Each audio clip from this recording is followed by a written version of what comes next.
नमस्कार, मैं हूं प्रशांत और आज हम बात कर रहे हैं ऋचा चड्ढा और कृष्ण जगोता से।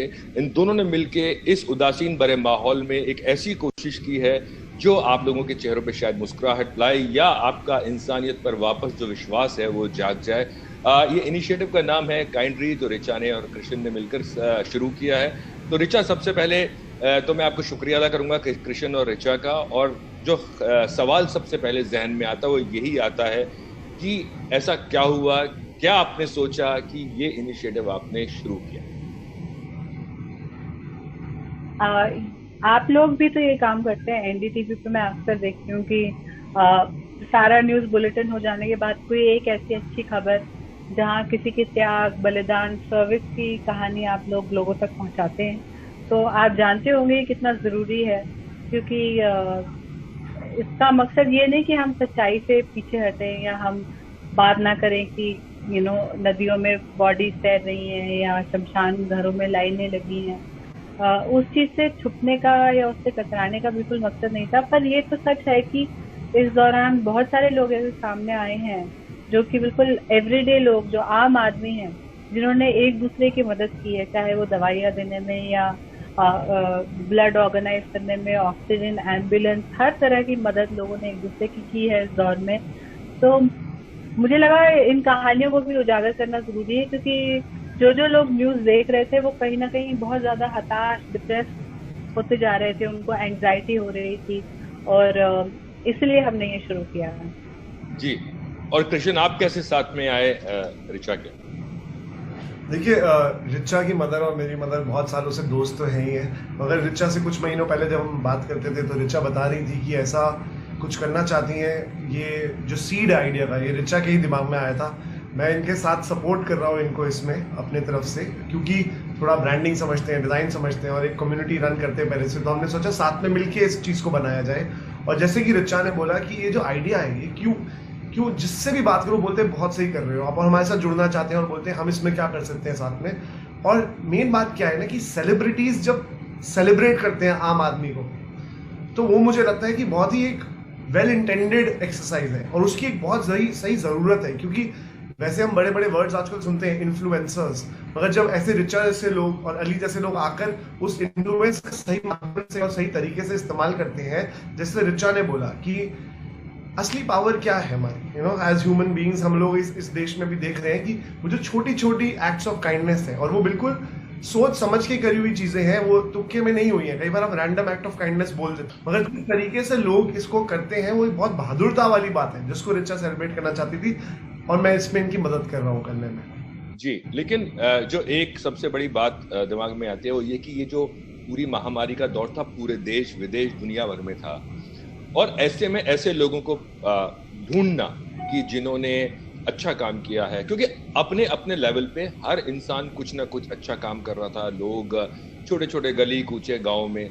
तो किस तरह से आपने सोचा है कि कैसे वो आप पिन करेंगे किसी इंसान को, कैसे उनको लेके आएंगे जब आप उनके इंटरव्यूज करें या उनकी कहानी कहें या कुछ भी करें?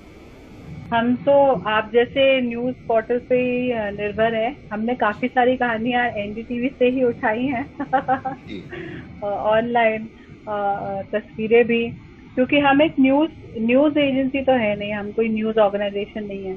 हम एक कम्युनिटी बनाना चाहते हैं ऐसे लोगों की जिनको एक दूसरे पे भरोसा हो, जहां आर्टिस्ट के पास म्यूजिक के थ्रू कुछ कहने की जगह हो, जहां कोई अपनी परेशानी सेफ स्पेस की तरह शेयर कर सके।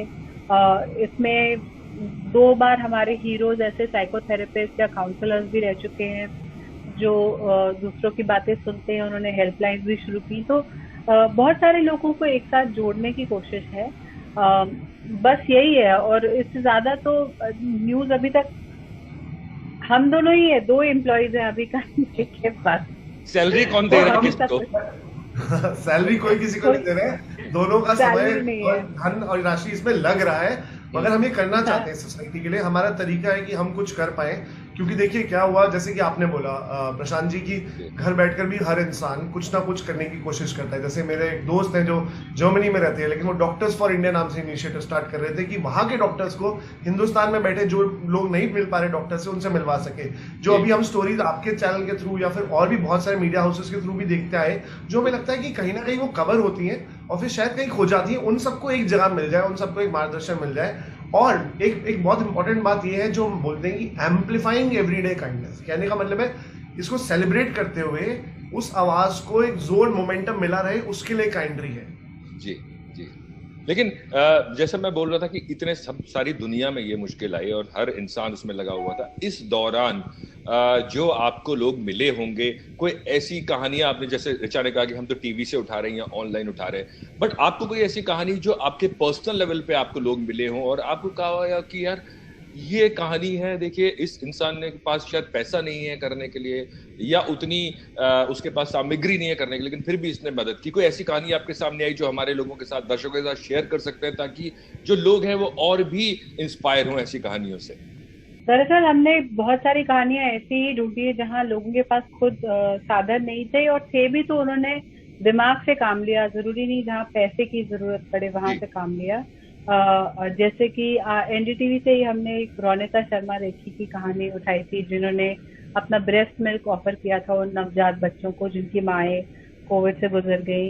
या डॉक्टर मार्कस रैनी बॉम्बे के, जिन्होंने एक इनिशिएटिव शुरू किया मेड्स फॉर मोर, जहाँ अगर आप कोविड से ठीक हो चुके हैं तो आप अपनी बची हुई दवाइयाँ वहाँ डोनेट कर दें, और वो उनको रूरल एरियाज, ट्राइबल एरियाज, हर जगह तक पहुँचाते हैं। और एक रिक्शा चालक भोपाल से जावेद खान, उन्होंने भी कुछ खर्चा नहीं किया, उनकी बीवी ने कुछ गहने बेचे, उन्होंने डॉक्टर से मदद ली, किसी ने ऑक्सीजन सिलेंडर फिट कर दिया, किसी ने, उन्होंने निःशुल्क ऑक्सीजन एम्बुलेंस सेवा चलाई पीक ऑफ सेकेंड वेव में, जब लोगों के पास या तो एम्बुलेंस मिल नहीं रही थी या थी तो फिर महंगी मिल रही थी। तो आप देखिए इन सब उदाहरणों में कोई पैसा बहुत इन्वॉल्व नहीं है, बस उनकी नीयत साफ थी और वो कुछ करना चाहते थे। जैसे हैदराबाद में एक डॉक्टर हैं जिन्होंने कोविड पेशेंट्स को ट्रीट करने के लिए मात्र 10 रुपए चार्ज किए। अब उन्होंने 10 रुपए भी क्यों चार्ज किए, लोग पूछ रहे थे कि 10 रुपए क्यों चार्ज किया आपने, तो उन्होंने कहा कि मैं उनके स्वाभिमान का भी ख्याल रखना चाहता हूँ जो मेरे साथ ट्रीटमेंट के लिए आते हैं। तो मुझे ये सारी चीजें मुझे बहुत क्यूट लगी हैं, एक्चुअली मेरे दिल को छू गई, तो मैंने सोचा इनको जरूर हाईलाइट करना चाहिए। जी, लेकिन अभी आपने हाल ही में एक म्यूजिक कॉन्सर्ट भी किया इसी इनिशिएटिव के तहत। जब आप देश की बात करते हैं और जब आप विदेश में लोगों से बात करते हैं, कि म्यूजिशियन से बात करते हैं कि आप इसके साथ जुड़ें, किस तरह का उनका रिएक्शन रहता है? क्योंकि बहुत सारे देश हैं जहाँ पे हालत इतनी बुरी नहीं थी सेकेंड वेव के दौरान, लोग, आपको लगता है कि जो एक वो कॉमन इंसानियत का थ्रेड है वो हर जगह लोग समझ रहे हैं, और आपके साथ विदेश के लोग या विदेश के जो म्यूजिशियंस हैं, हॉलीवुड से म्यूजिशियंस हैं, वो तैयार हुए हैं इस तरह के, या एक्टर्स हों या और सेलिब्रिटीज हों, वो तैयार हैं ऐसे प्लेटफॉर्म पे आने के लिए? हमारी कम्युनिटी में तो म्यूजिशियंस रहे हैं, हर समय से आर्टिस्ट रहे हैं, क्योंकि हमारे नेटवर्क में है, मगर इस समय जिस तरीके से वो जुड़ना चाहते हैं, वो बोलते हैं कि हम अपने आर्ट फॉर्म को एक पर्पस के साथ जोड़ना चाहते हैं और एक कुछ ऐसा करना चाहिए कि उसमें भी एक पॉजिटिविटी आए, क्योंकि एक आर्टिस्ट सिर्फ एक एंटरटेनर होता है, वो बात सच है, मगर उसके बियॉन्ड जब डेप्थ में आर्टिस्ट जाता है तो उसका लेवल अलग हो सकता है। और क्योंकि हमारा भी इंस्टाग्राम फर्स्ट ब्रांड है और इंस्टाग्राम में हम उन हीरोज को लेकर आते हैं, सेलिब्रिटीज को साथ लाते हैं, तो ये जो म्यूजिशियंस और पोइट्स जो आते हैं, दे ऐड दिस चार्म। और इस प्रोसेस में हम कुछ ऐसे भी म्यूजिशियंस हैं जिनको विजिबिलिटी नहीं मिलती, हम उनको भी एम्पलीफाई करते हैं। जी, लेकिन देखिए, कोई भी इस दौरान किसी ने भी कोई कोशिश की हो, चाहे वो मैंने की हो, आपने की हो, सबको कुछ ना कुछ एक मुश्किल का सामना करना पड़ा। इस इनिशिएटिव के लिए आपको क्या लगता है, क्या मुश्किल है या क्या आप फेस कर रही हैं? अभी तो फिलहाल हमें कोई मुश्किल हुई नहीं, थैंकफुली। आई थिंक हमारे साथ लोग जुड़ते गए।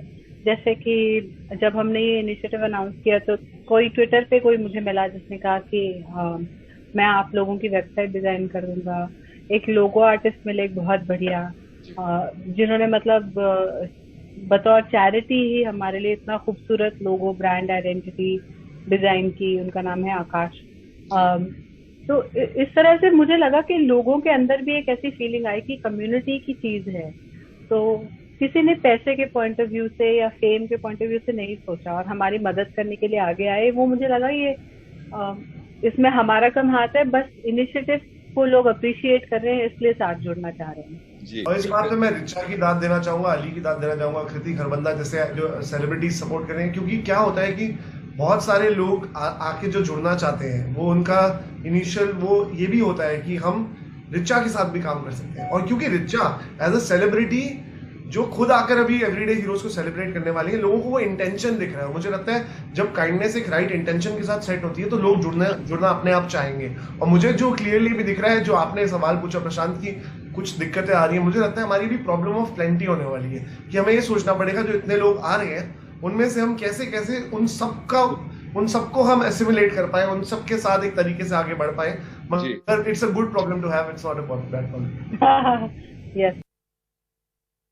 अगर एक चीज जो लोगों को सुकून दे सके apart from this inspiring stories, आपको क्या लगता है कि मेंटल हेल्थ पे भी लोगों के बहुत असर पड़ा है? क्योंकि लोग घरों में बंद रहे हैं, देखने के लिए वही 2-4 चेहरे हैं और अलग अलग तरह की मुश्किलें मेरे ख्याल में लोगों के सामने आई हैं जो लोगों ने पहले कभी नहीं सोची थी। उन लोगों को अपार्ट फ्रॉम दिस इनिशिएटिव और किस तरह से सुकून दिया जा सकता है? रिचा, हमने जैसा कि मैंने कहा काउंसलर्स को फीचर किया जिन्होंने फ्री में ग्रीफ हेल्पलाइन चलाई, काउंसलिंग हेल्पलाइन चलाई। एक हैं कुशल रॉय हैं कोलकाता के, तो उनसे बात की जा सकती है। मुझे लगता है मेंटल हेल्थ बहुत जरूरी है और एक तरह से देखा जाए तो दुनिया में जो भी हो रहा है वो कहीं ना कहीं मेंटल हेल्थ से जुड़ा है। जिन लोगों के खुद के ट्रॉमा हील नहीं हुए, सिर्फ वही किसी का मर्डर या रेप करने की चीज सोच सकते हैं, जो पावर में इतने धुत हैं, तो हमें समाज को कहीं ना कहीं हील करना है। तो उस हीलिंग में ऐसी कहानियों का बहुत बड़ा हाथ होगा। आज नहीं तो कल एक ऐसा स्पेस बनना चाहिए जहाँ सब लोग अपनी प्रॉब्लम शेयर कर पाए विदाउट जजमेंट। और मुझे लगता है जब हमने खुशहाल के साथ लाइव किया, उनकी स्टोरी के बारे में हमने जब उनकी स्टोरी को पब्लिश किया, उसके बाद उन्हें बहुत सारी इंक्वायरीज भी आई। तो हम लोगों को जोड़ना चाहते हैं, चाहे वो म्यूजिक के ही जरिए क्यों ना हो। अभी जो हमारा लाइव था उसमें हर जगह से लोग थे, कश्मीर से थे, बंगाल से थे, बाहर से थे, हर जगह से थे। जी। और इसमें एक और चीज प्रशांत जी की अभी जो सबसे बड़ी नीड जो मुझे लगती है, आप भी शायद घर से बैठ के इंटरव्यू कर रहे हैं, क्योंकि हम सब इतनी दूर बैठे हैं, मगर सोशल डिस्टेंसिंग नहीं करनी चाहिए। कहने का मतलब है, मैं अपने आप को क्लियर कर देता हूँ, कहने का मतलब है कि फिजिकली एक दूसरे से हमें दूर रहना है मगर कनेक्टेड रहना है। और कई बार मेंटल हेल्थ का इशू इसलिए भी आ जाता है क्योंकि हम किसी से शेयर नहीं कर पाते, ऐसी जगहें कम पड़ जाती हैं। तो कोई भी अगर ऐसा फील करता है तो आप इंस्टाग्राम पे द काइंडली के पेज से हमें जुड़े, आपको पार्ट फील होगा उस कम्युनिटी का, उस वाइब का। और यहाँ पर लोग जो आ रहे हैं वो पहले देना चाहते हैं कुछ, उसके बाद बहुत बाद में कुछ सोचेंगे कि उनको क्या मिलेगा। जी, जाते जाते मैं सिर्फ एक चीज रिचा आपसे पूछूंगा कि अपार्ट फ्रॉम फिल्म्स और बाकी चीजें, पर्सनल लाइफ, सबके चलते हुए आप वक्त कैसे निकाल पाएंगी आगे? और ये जब पैंडेमिक का वक्त खत्म हो जाएगा तो उसके बाद ये जो आपका इनिशिएटिव है काइंडली, उस पे फिर किस तरह की कहानियां आप या किस तरह के इनिशिएटिव्स आप लेंगे? देखिए, पैंडेमिक तो आज नहीं तो कल खत्म होना ही है, हालांकि अभी थर्ड वेव आने वाला है। But I refuse to believe कि हिंदुस्तान जैसे बड़े देश में ऐसे कहीं कोई अच्छी वारदात हो ही नहीं गई। मैं आप लोगों पे डिपेंडेंट हूँ, आप जैसे चैनल, और आगे चल के जरूर हम किसी को हायर करेंगे, क्योंकि मेरे भी बस का नहीं होगा। लॉकडाउन में मेरे पास समय था तो मैं खुद ही लिख रही थी ये सब, बट हमने प्लान बनाया है आगे काम करने का। क्रिशन ऑल्सो वो सारे पेजेस वही डिजाइन कर रहे थे, तो हमें जरूर प्रोफेशनल्स को हायर करने की जरूरत है। आई थिंक अब हम उस मोड पर पहुंच चुके हैं, हम इतना ग्रो कर चुके हैं, 1 महीना हो गया है, तो we will find somebody to run it. But the idea है कि ये चलता रहे, रुके ना। किसी भी तरह से जितना भी हो सकेगा, रिचा की भी इसमें इन्वॉल्वमेंट तो पूरी की पूरी रहेगी ही रहेगी। रिचा पूरी तरह इन्वॉल्व है, रिचा इस तरह के मुद्दों में हमेशा इन्वॉल्व रहती हैं और रिचा फुल फ्लैजेड तौर पे, सिर्फ ऐसा नहीं कि काम फिजिकली और एक्शन में कर लिया, मेंटली भी। और मुझे लग रहा है उनकी शक्ल देख के कि वो काफी थकी हुई हैं, शायद वो काफी देर से इंटरव्यू कर रही हैं या इनिशिएटिव्स में लगी हुई हैं। क्यों रिचा, मैं ठीक हूँ? मैं अपने पेरेंट्स के घर पे आई हूँ, हमारे घर में किसी की मौत हो गई थी कल। अब ये घर घर की कहानी, अब देखिए अब ये चल रहा है।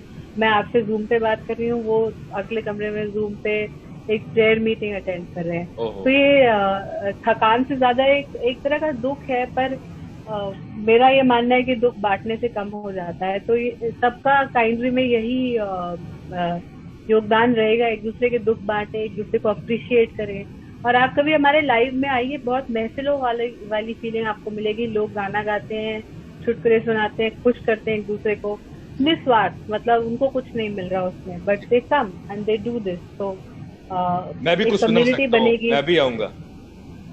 पक्का आइए प्लीज, हाँ आपको अपने लाइनअप में इंक्लूड कर लेंगे। जी जी जी जी, बहुत बहुत शुक्रिया बात करने के लिए ऋचा और कृष्ण, और आपका जो इनिशिएटिव है लोगों तक पहुंचे और लोग जुड़े, मेरी शुभकामनाएं आपके इस थैंक यू प्रशांत, मुझे लगता है आप तो जुड़ ही गए आज। मैं तो जुड़ गया, आपने हमें बोल दिया। जी जी जी, मैं जुड़ गया, बिल्कुल। Bye, thanks.